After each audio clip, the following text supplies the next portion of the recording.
غلے کا ڈھیر ہے، اوپر دیکھا سوکھا غلہ تھا اور نیچے ہاتھ ڈال کے دیکھا تو گیلا غلہ تھا. اللہ کے رسول نے کہا تم اپنی چیز کا نقص چھپا رہا ہو، جائز نہیں ہے، حرام ہے، یہ حرام ہے، بالکل بالکل جائز نہیں ہے. کیسے تم کر سکتے ہو؟ سامنے رکھو، پرانی کھجوروں کو نئی کھجوروں کو ملا کے مت رکھو، سامنے دکھا کے رکھو، یہ بڑی ہے یہ چھوٹی، ایسی ہی آئے گی. رزق دینے والا تو اللہ ہے. تم کیوں ان چکروں میں پڑے ہو کہ میں اس طرح کما لوں، میں اس طرح چوٹ کر کے کما لوں، یہ جھوٹ بول کے کما لوں؟ حرام ہے بالکل. تو اللہ تعالیٰ بتا رہا ہے یہ طریقہ ذالک خیر، یہ طریقہ دنیا میں بہتر ہے تمہارے لیے. اس طریقے سے تمہیں فائدہ ہوگا، تمہیں بزنس ملے گا، تمہیں نام ہوگا، لوگ تم پہ یقین کریں گے، تمہارے پاس ہی آئیں گے اور کہیں گے نہیں نہیں اسی سے لینا ہے کیونکہ یہ سچ بول کے دیتا ہے. وَأَحْسَنُ تَأْوِيلًا، اور انجام کے لحاظ سے چلو ٹھیک ہے یہاں تم نے کما بھی لیا، تمہیں دوسرا طریقہ بہتر لگ رہا ہوگا دنیاوی، وَأَحْسَنُ تَأْوِيلًا، لیکن انجام کے لحاظ سے بہتر نہیں ہو سکتا. وَأَحْسَنُ تَأْوِيلًا، انجام کے لحاظ سے بہتر تو وہی ہوگا جو اللہ بتا رہا ہے. اگر یہاں ہم نے مان بھی لیا، لوگ دیکھ بھی رہے کہ نہیں بھائی ہمیں تو اس سے فائدہ ہو رہا ہے، ہم تو بچا لیتے ہیں، ہمیں لگ بھی رہا ہے ظاہری طور پر کہ ہم نے تو مار دیا، دیکھو 10 کسٹمر کے ساتھ ہم نے چوٹ کری، یہ آج 500 روپے کما لیے، ہمیں لگ رہا ہے. لیکن اللہ تعالیٰ کہہ رہا ہے کہ ٹھیک ہے انجام کے لحاظ سے بہتر کیا ہوگا؟ وَأَحْسَنُ تَأْوِيلًا، انجام کے لحاظ سے بہتر تو وہی ہوگا جو اللہ کہہ رہا ہے. مرنا تو ہے، مر کے آنا ہے، اس وقت پتہ چلے گا. ایک قوم کو صرف اسی وجہ سے عذاب آیا کہ وہ ناپ تول میں کمی کرتی تھی. شعیب علیہ السلام کی قوم، ناپ تول میں کمی کرنا کتنی غلط بات ہے. اپنی چیز کو مال کے لیے بیچ دینا، سامنے والے کو دھوکہ دے دینا، بہت غلط بات ہے.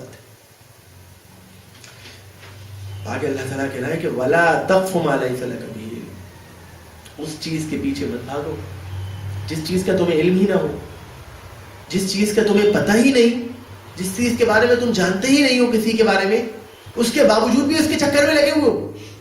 کسی عورت کے بارے میں ہر کچھ کہنا شروع کر دیا، تمہیں خبر ہی نہیں، تمہیں پتہ ہی نہیں، بدگمانی شروع کر دی، کسی آدمی کے بارے میں بدگمانی شروع کر دی.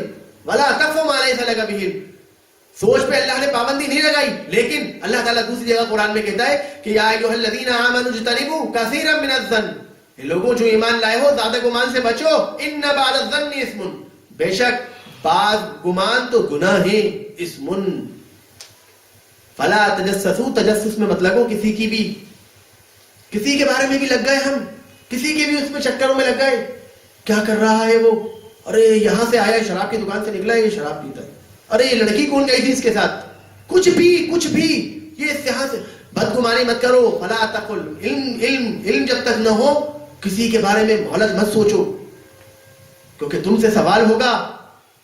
ان السمع والبصر والفؤاد، بے شک تم سے سوال ہوگا تمہارے کانوں کے بارے میں، تم نے کیا سنا کسی کے بارے میں، سن کے پھیلا دی سب کے بارے میں. جو بات سنی، کسی نے کچھ کہا، اس بات کو پورے معاشرے میں پھیلا دی. تمہارے کانوں کے بارے میں تم سے سوال ہوگا. اللہ تعالیٰ کہتا ہے، اور اللہ کے رسول صلی اللہ علیہ وسلم کہتے ہیں ایک حدیث کے اندر کہ انسان کے جھوٹے ہونے کے لیے یہی کافی ہے کہ وہ ہر سنی سنائی بات کو بیان کر دے. ہر سنی سنائی بات کو بیان کر دینا، علم ہی نہ ہو. علم بہت بڑی چیز ہے، ہر چیز کے اندر علم ضروری، معلومات ہونا، ہمیں پتہ ہے، کنفرمیشن ہے تو پھر بات کی جائے.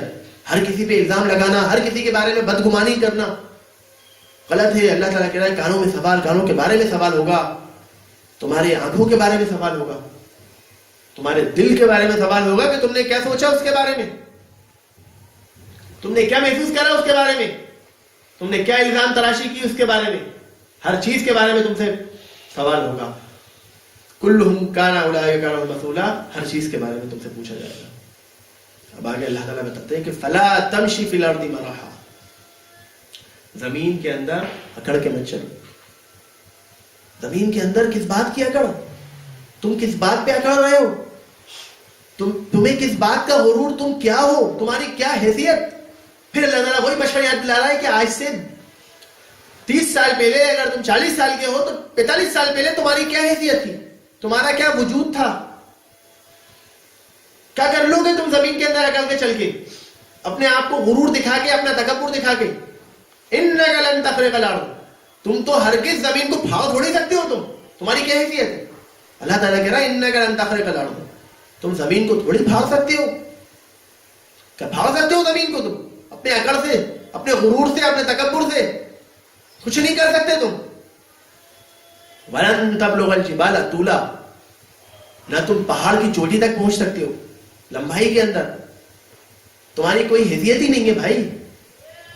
تم کیا ہو, کس بات پہ اکڑ رہے ہو؟ اکڑنا اللہ تعالیٰ کو بالکل پسند نہیں ہے.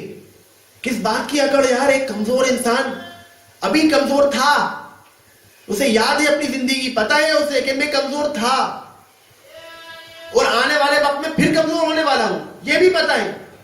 کون انسان ہے جو ان دونوں باتوں سے اعتراف نہ کرے؟ کوئی اس دنیا کے اندر تو کوئی انسان نہیں ہو سکتا جو ان دونوں باتوں کا انکار کر دے کہ میں کمزور تو نہیں تھا, میں تو شروع سے طاقتور ہوں, پہلے ہی طاقتور ہوا تھا. کوئی نہیں ہو سکتا. اور میں ہمیشہ طاقتور رہوں گا, یہ بھی کوئی دعویٰ نہیں کر سکتا. دونوں دعوے اس کے کھوکھلے ہیں, جھوٹے ہیں. تو کس بات کی اکڑ ہے؟ مسلم کی حدیث ہے کہ ایک شخص دو چادر اوڑھ کے, ایک چادر کی جگہ دو چادر اوڑھا ہوا تھا, اپنے آپ کو سمجھ رہا تھا کہ میں بہت زیادہ ہوں. دو چادر اوڑھ کے اکڑ کے چل رہا تھا زمین کے اندر. اللہ تعالیٰ نے اسے وہیں زمین میں گاڑ دیا اور وہ قیامت تک زمین میں رہے گا. قارون صرف اس کو اسی بات پہ اللہ تعالیٰ نے گاڑا, اسی بات کے اندر زمین میں دھسا کے رکھ دیا کہ وہ زمین کے اندر اکڑ کے چلتا تھا.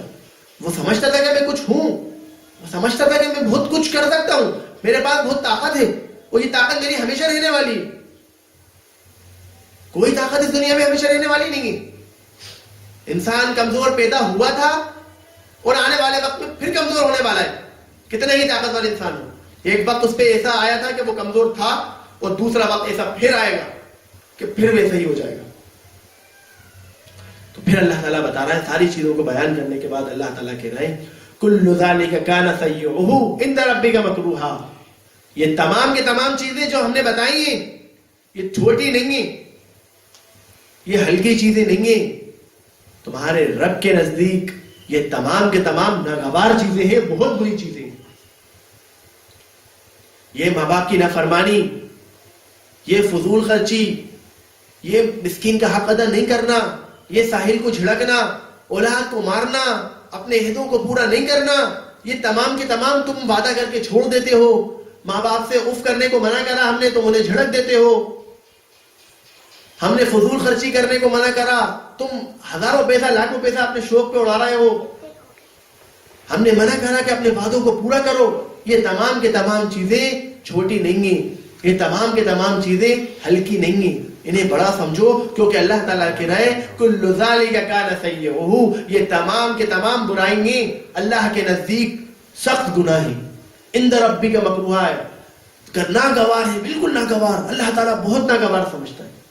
اور اس بات پہ یہ باتیں اگر تم کرو گے, چھوٹا سمجھ کے کرتے رہو گے, تو اس کی وجہ سے تمہیں جہنم مل سکتی ہے. اس کی وجہ سے تمہیں وہ چیز مل سکتی ہے جس چیز سے پناہ مانگنے کا کہا گیا. تو اس چیز سے بچنا. پھر آگے اللہ تعالیٰ کہتا ہے کہ ذَلِكَ مِمَّا أَوْحَىٰ إِلَيْكَ رَبُّكَ مِنَ الْحِكْمَةِ, یہ تمام باتیں اللہ تعالیٰ اللہ کے رسول کے اوپر وحی کر رہا ہے. حکمت کی باتیں ہیں, حکمت کی باتیں اللہ تعالیٰ نے وحی کی ہیں, اللہ تعالیٰ کی طرف سے باتیں ہیں. یہ تمام باتیں جو اللہ نے بتائیں, یہ ساری باتیں اللہ کی طرف سے ہیں, کسی دوسرے شخص نے نہیں کہی, یہ اللہ کی طرف سے ہیں. پھر آگے اللہ تعالیٰ اس بات کو یہی ختم کرتا ہے کہ فَلَا تَجْعَلْ مَعَ اللَّهِ, جہاں سے بات شروع کری تھی شرک. سارے گناہ ٹھیک ہیں, کسی نہ کسی حد تک آدمی اگر گناہ کر بھی رہا ہے, ہو بھی گیا اس سے, تو یہ ہے کہ اللہ تعالیٰ اسے معاف کر سکتا ہے, اللہ کو اختیار ہے. لیکن شرک اللہ تعالیٰ کبھی معاف نہیں کرے گا. پھر آگے اللہ تعالیٰ نے جہاں سے بات شروع کری تھی فَلَا تَجْعَلْ مَعَ اللَّهِ إِلَٰهًا آخَرَ, اللہ کے ساتھ کسی دوسرے کو الہ مت بنانا. معبود کے اندر, عبادیت کے اپنے ابدیت کے اندر کسی اور کو شامل مت کرنا. اللہ کے سامنے ہی جھکنا ہے تمہیں, اس کے علاوہ کسی اور کے سامنے نہیں جھکنا. فَتُلْقَىٰ فِي جَهَنَّمَ مَلُومًا مَدْحُورًا, اگر تم ایسا کرو گے تو تمہیں ڈال دیا جائے گا جہنم کے گڑھے کے اندر ملامت زدہ کرتے ہوئے. ملامت زدہ کرتے ہوئے بہت بری طرح تمہیں جہنم کے گڑھے میں ڈال دیا جائے گا.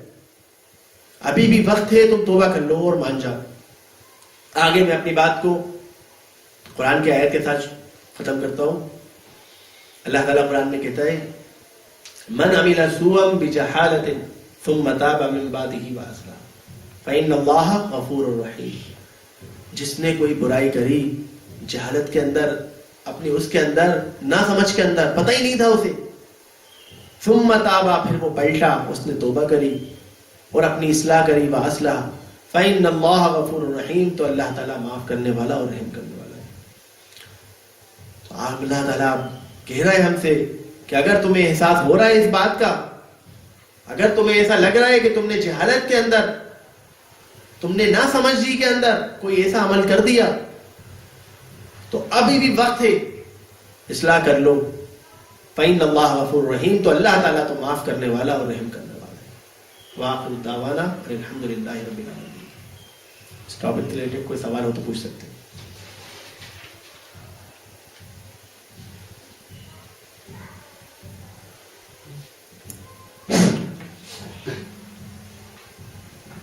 السلام علیکم. وعلیکم السلام ورحمۃ اللہ. بھائی جیسے کہ اللہ تعالیٰ زندگی دیتا ہے اور موت اس کے ہاتھ میں ہے، مگر کوئی انسان اگر قتل کر رہا ہے تو کیا اس کے مطلب اللہ تعالیٰ نے یہ لکھ دیا تھا کہ اس طرح سے ہی ہوگی اس کی موت؟ ٹھیک ہے، بھائی نے بہت اچھا سوال کرا کہ زندگی اور موت تو اللہ کے ہاتھ میں ہے، تو کیا جو انسان نے کسی کا قتل کرا تو کیا اللہ تعالیٰ نے لکھ دیا تھا کہ اس کا قتل ہونا ہے؟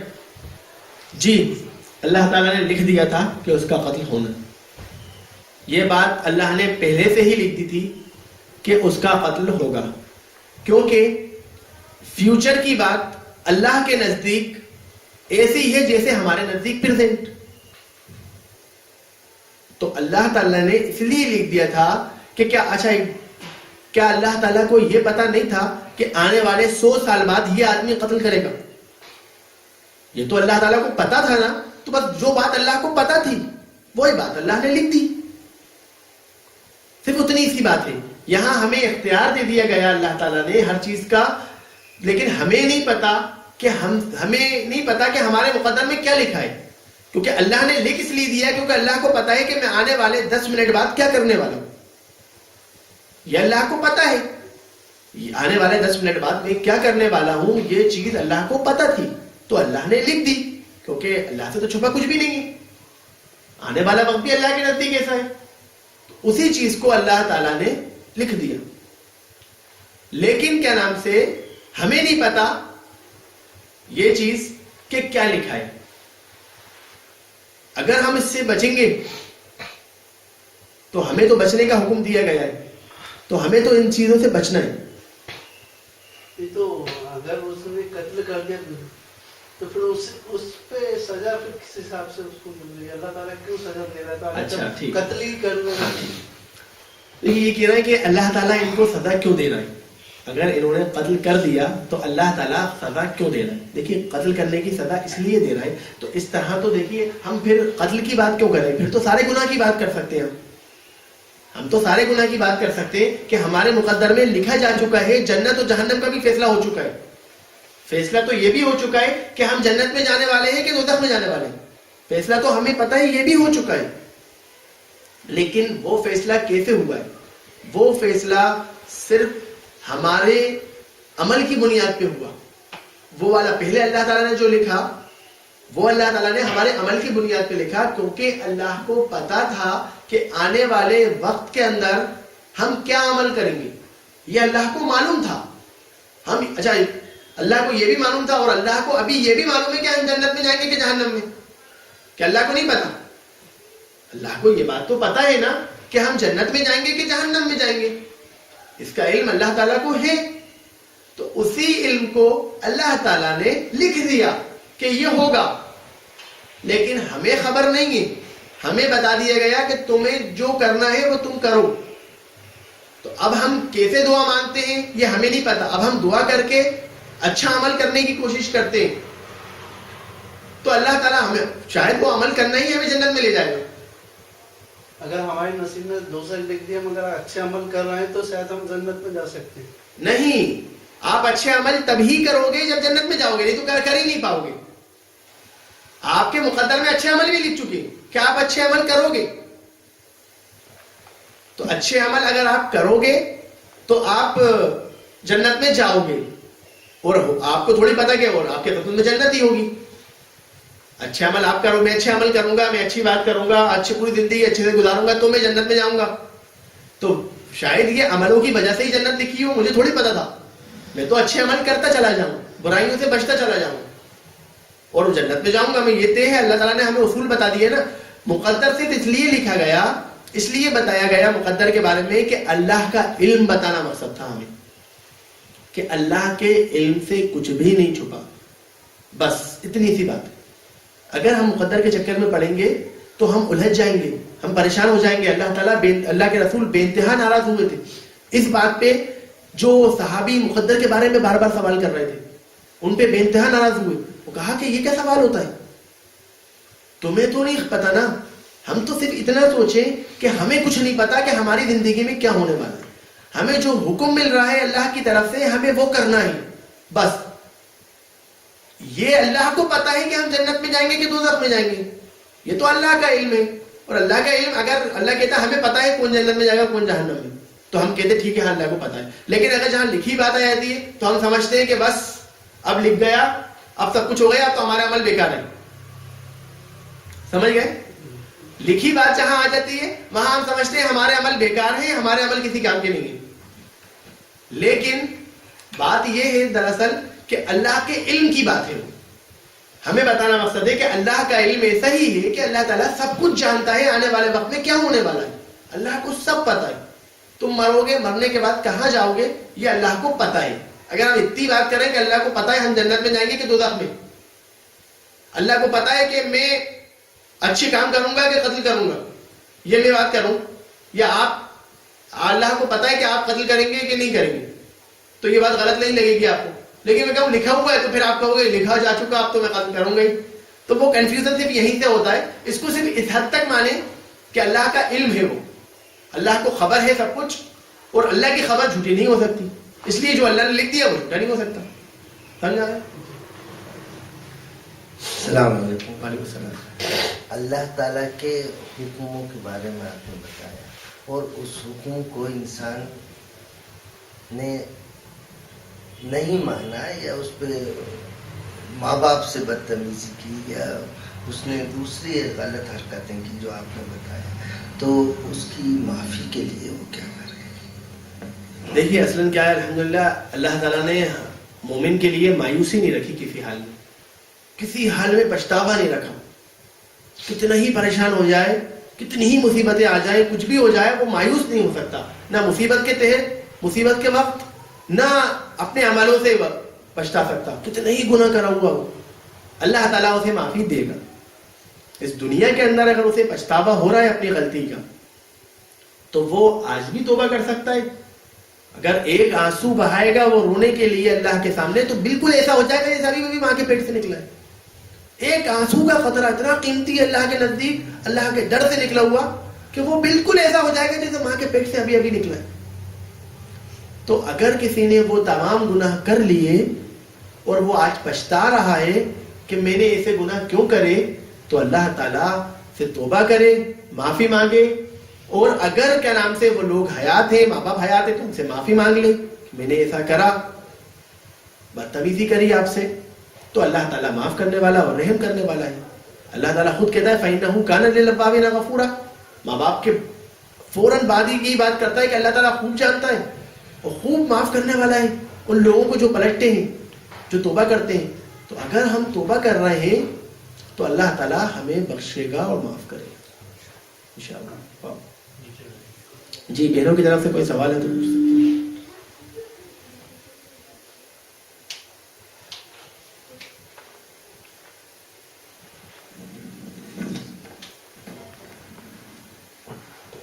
السلام علیکم. وعلیکم السلام.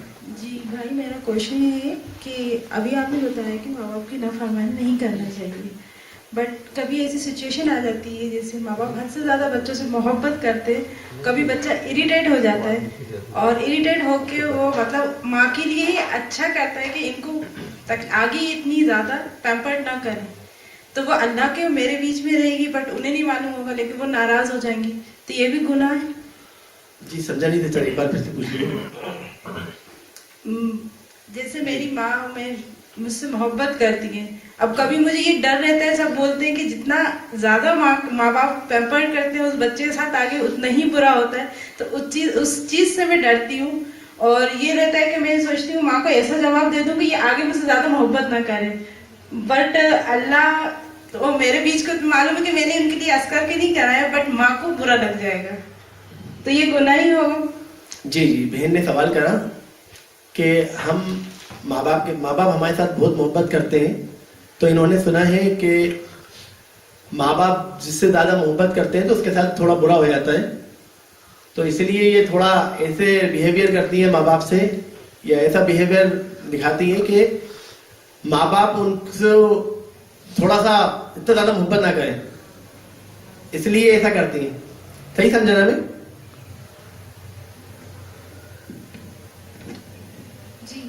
جی تو دیکھیے بہن, بات یہ ہے کہ یہ بات تو بالکل, پہلی بات تو یہ بالکل غلط بات ہے, یہ سوچ بنانا کہ ماں باپ اگر محبت کریں گے تو غلط ہوگا. بات تو یہ ہے کہ ماں باپ محبت کریں گے تو بہت اچھا ہوگا. بہت اچھی بات ہے کہ ماں باپ اپنی اولاد سے محبت کریں, اور یہ محبت فطری ہے اللہ کی طرف سے, چاہ کر کوئی کسی سے محبت نہیں کر سکتا, یہ اللہ ہی ماں باپ کے دل میں محبت ڈالتا ہے. تو سب سے اچھی بات ہے کہ ماں باپ ہم سے محبت کر رہے ہیں اور ہمیں چاہ رہے ہیں, مطلب ماں باپ ہم سے خوش ہیں. اس سے بڑی بات کیا ہو سکتی ہے؟ یہ تو بہت بڑی نعمت ہے. اگر کسی کے ساتھ یہ ہو رہا ہے اس دنیا کے اندر کہ اس کے ماں باپ اس سے خوش ہیں اور راضی ہیں, تو اس کے لیے تو بے انتہا نعمت ہے. تو اسے اللہ کے سامنے سجدے میں گرے رہنا چاہیے, نہ کہ ماں باپ سے اور ایسا سلوک کرے کہ وہ برے ہو جائیں. ایسا تو بالکل ہی نہیں کرنا چاہیے. ماں باپ کو اریٹیٹ کرنا بالکل غلط ہے, ہر حال میں گناہ ہے, چاہے کسی بھی نیت سے کیا ہو. تو آپ یہ ذہن سے نکال دیں کہ اگر آپ ماں باپ کی زیادہ خوش رکھیں گے ماں باپ کو تو برا ہوگا یا غلط ہوتا ہے, کچھ بھی ہوتا ہے, کچھ نہیں ہوتا. اور اچھی بات ہے, اللہ نے یہ نعمت آپ کو دی ہے, اللہ کرے سب کو دے یہ نعمت کہ سب کے ماں باپ اپنی اولاد کو چاہیں اور اپنی اولاد سے خوش رہیں. یہ بہت بڑی نعمت ہے, یہ بہت اچھی چیز ہے. اور اگر آپ ایسا ان کو, کوئی بھی شخص ان کو پریشان کرے گا صرف اس وجہ سے کہ ایسا ہو, تو نہیں, یہ بھی گناہ ہے, یہ بھی غلط ہے. ان کے دل کو کسی طرح سے تکلیف نہیں پہنچانا. امید ہے کہ سوال کا جواب ہے. السلام علیکم. وعلیکم السلام. قرآن مجید میں جو ذکر ہے ماں باپ کا, ایک جو واقعہ کا ذکر ہے ایک صحابی کا کہ ان کے والدین ایمان لے کے نہیں آئے تھے اور ان کے والدہ نے کہہ دیا تھا کہ میں جب تک کھاؤں گی نہیں جب تک تم واپس اپنے باپ دادا کے دین پہ نہیں آ جاتے. تو مطلب اس ایسی سچویشن میں کیا رسپانس کرنے کو قرآن کہتا ہے؟ جی, بھائی نے سوال کرا کہ ماں باپ اگر ایسی بات کریں جو اللہ کے حکم کے خلاف ہو, یا ہاں وہ اللہ کے حکم کے خلاف, تو بھائی ماں باپ کی بات ماننا ہے, لیکن اللہ نے اپنا حق سب سے زیادہ پکڑا تھا. اس لیے اللہ تعالیٰ نے اپنی بات سب سے پہلے کہی تھی کہ فلا تجعل مع اللہ الہا آخر, اللہ کے ساتھ کسی کو شریک مت کرنا. اللہ تعبدوا الا ایاہ, کہ تم عبادت کرو تو صرف اللہ کی کرو. اللہ تعالیٰ نے بات یہیں سے شروع کری تھی کہ عبادت کے اندر اور اللہ کے حکم کے اندر تو کوئی بات نہیں. تو اگر ماں باپ ایسی بات کر رہے ہیں جو کہ قرآن کے یا حدیث کے خلاف ہے, اللہ کے رسول کی سنت کے خلاف ہے, تو اس کے اندر ان کی اطاعت نہیں ہوگی. لیکن اس حال میں بھی انہیں جھڑک نہیں سکتے, کیونکہ اللہ تعالیٰ خود یہی بات کرتا ہے, انشکر لی ولی والدیک, میرا شکر کرو, اپنے والدین کا شکر کرو. اور اگر وہ تمہیں جھڑکیں, اگر وہ تمہیں اس بات پہ مجبور کریں کہ تم میری نافرمانی کرو, اس چیز کی وجہ سے کہ اس کا علم انہیں ہو ہی نہیں, ایسی بات پہ جھڑکیں ان کو علم ہی نہ ہو, کوئی ایسی حدیث ہو یا کوئی ایسی قرآن کی آیت ہو یا اللہ کا حکم ہو, وہ سمجھتے ہو کہ اللہ کا حکم ہے ہی نہیں, تو ان سے ان کی اطاعت مت کرو. اس وقت نہ ان سے بدتمیزی کرو, نہ ان کی اطاعت کرو. اس معاملے کے اندر اللہ نے ہمیں اختیار دیا ہے اطاعت نہیں کرنے کی. بس بھائی ہم نہیں کر سکتے, بس اس سے زیادہ ہم ان کی اصلاح کرنے کی نہ کوشش کر سکتے, کیونکہ اگر ہم اصلاح بھی کریں ان سے تو کہیں ایسا نہ ہو ان کی اصلاح کے چکر میں ہم اپنی آخرت خراب کر لیں. تو اس لیے اصلاح بھی اسی حد تک کرنا ہے ہمیں ماں باپ کی کہ ہم نے ان سے صرف کہہ سکتے ہیں یہ غلط ہے صاحب, سمجھ لیجیے. بس اس انداز میں, نرم انداز میں, بازو جھکے ہوئے, مطلب اسی انداز میں بات کرنا ہے جو اصول اللہ نے بتا دیا. اس سے اوپر جا کے ہم بات نہیں کر سکتے. بس ہاں, لا طاعت لمخلوق فی معصیت الخالق, مخلوق کی اطاعت نہیں ہے, کسی بھی مخلوق کی, حدیث ہے, کسی بھی مخلوق کی اطاعت نہیں ہے معصیت میں, گناہ کے اندر. کوئی اگر مخلوق کتنے ہی قریبی ہو, وہ اگر گناہ کی تلقین کر رہا ہے یا کوئی ایسی چیز کی تلقین کر رہا ہے, ایسی چیز کا حکم دے رہا ہے جو گناہ ہے, تو اس کے اندر کوئی اطاعت نہیں ہے. امید ہے کہ سوال کا جواب. السلام علیکم. میرے ایک کوشچن تھا کہ کیا ہوتا ہے کہ ہمارے کچھ دوست ہیں تو جن کے ساتھ ہم رہتے ہیں, وہ ماں باپ کے سامنے تو بہت اچھے ہیں, مطلب ویل بیہیوڈ پرسن ہے, لیکن جب وہ ہمارے ساتھ رہتے ہیں تو وہ ایسے ایسے کام کرتے ہیں کہ ہمیں یقین نہیں ہوتا. تو وہ جو غلط کام کرتے ہیں, کیا ہمیں ان کاموں کو ان کے ماں باپ کو بتانا چاہیے کہ وہ ایسا کام نہیں کریں؟ یہ چیز بھائی نے بہت اچھا سوال کرا کہ کچھ لوگ ہیں جو ماں باپ کے سامنے تو بہت اچھے ہیں, لیکن بعد میں جب دوستوں میں آتے ہیں تو وہ اپنی ساری چیزیں شروع ہو جاتی ہیں بہترین.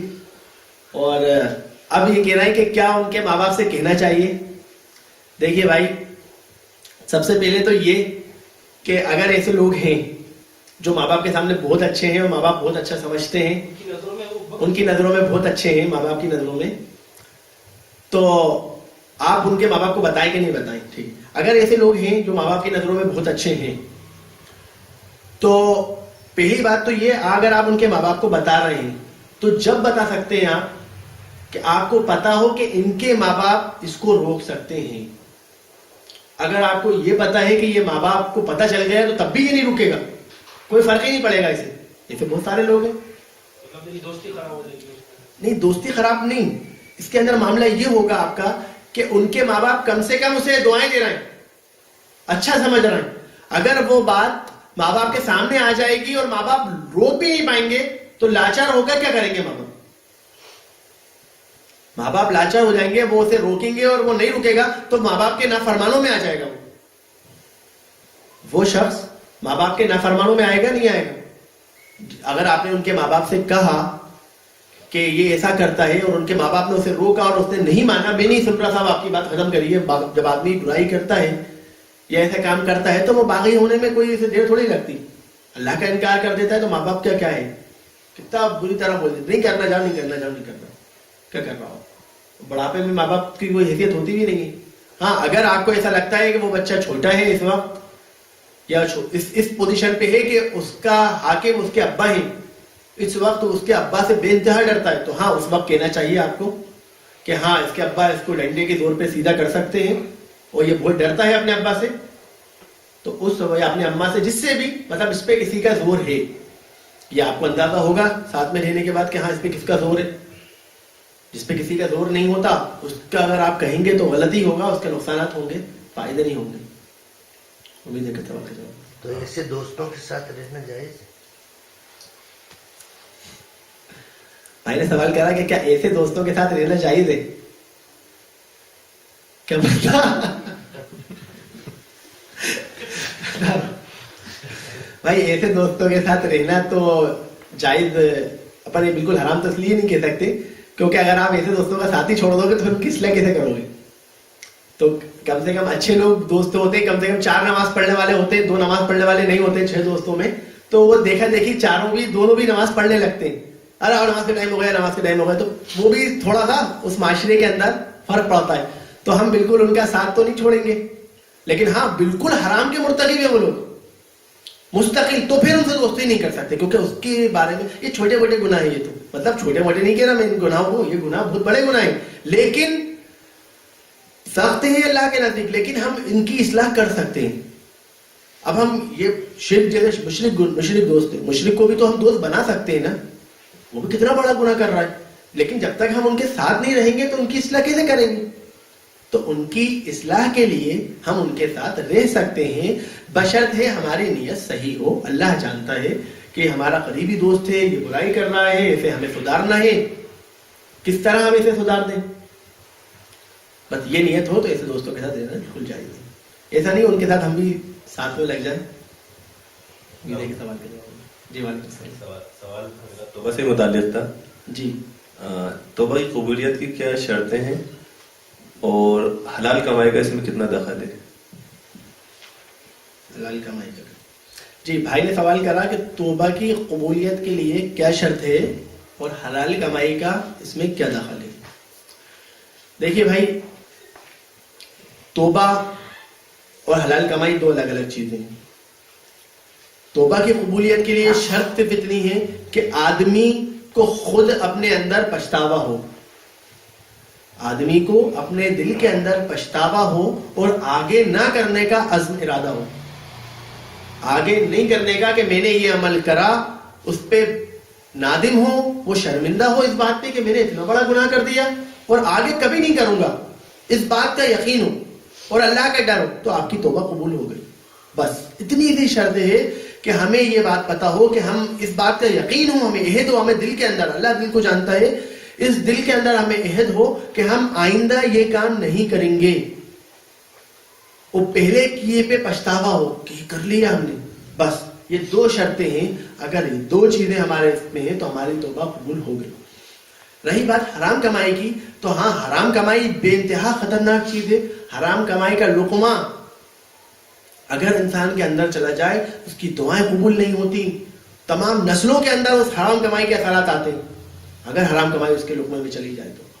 تو حرام کمائی ایک الگ چیز ہے، لیکن آدمی نے حرام کمائی بھی کھا لی تو بھی توبہ کے دروازے تو پھر بھی کھلے نا. تو ان دونوں کو مکس اپ کر دیں گے تو پھر اپنا توبہ ہی نہیں ہو پائے گی. حرام کمائی کو اور توبہ کو ایک جگہ ایک ہی ساتھ اکٹھا کر دیں گے تو ہم توبہ پھر کیسے کریں گے کہ ہم تو حرام کمائی کھا رہے ہیں، اب توبہ نہیں کر سکتے، ہماری توبہ ہی نہیں ہوگی. تو اسی لیے دونوں الگ الگ چیزیں ہیں. حرام کمائی کھا لی، توبہ کرو، اللہ سے ڈرو، آگے نہ کھانے کا عزم ارادہ کرو. الگ الگ کرو گے، اس کی توبہ کرو گے، پھر پاک صاف ہو جاؤ گے. اگر ہم ایک کر دیں گے ان دونوں کو تو پھر ہم یہی سوچتے رہیں گے کہ حرام کمائی اور توبہ، ہم توبہ کر ہی نہیں سکتے کیونکہ ہم تو حرام ہی کھا رہے ہیں دن بھر، تو ہمارا لقمہ حرام کتنا کھا چکے، تو ہماری توبہ قبول نہیں ہوگی. نہیں، توبہ تو ہر حال میں قبول ہوگی. توبہ ایک الگ چیز ہے، حرام کمائی ایک الگ چیز ہے. توبہ پلٹنا ہے، حرام کمائی گناہ ہے. گناہ سے توبہ معاف کرے گا اللہ تعالیٰ، گناہ سے توبہ کی تو اللہ معاف کرے گا. امید ہے کہ سوال کرے گا. نیچے سے کوئی سوال ہو بہنوں کی طرف سے تو سوال ایک سوال اور لے سکتے ہیں. السلام علیکم. وعلیکم السلام. ایک بہن آئی ہیں اور وہ یہ کہہ رہی تھی کہ جب انہوں نے اپنے پڑوسی جو ہے ان کو انوائٹ کیا یہاں آنے کے لیے، تو وہ بہن نے کہا کہ کیونکہ وہاں نیچے ٹی وی پر بھی خطیب نظر آتے ہیں اس لیے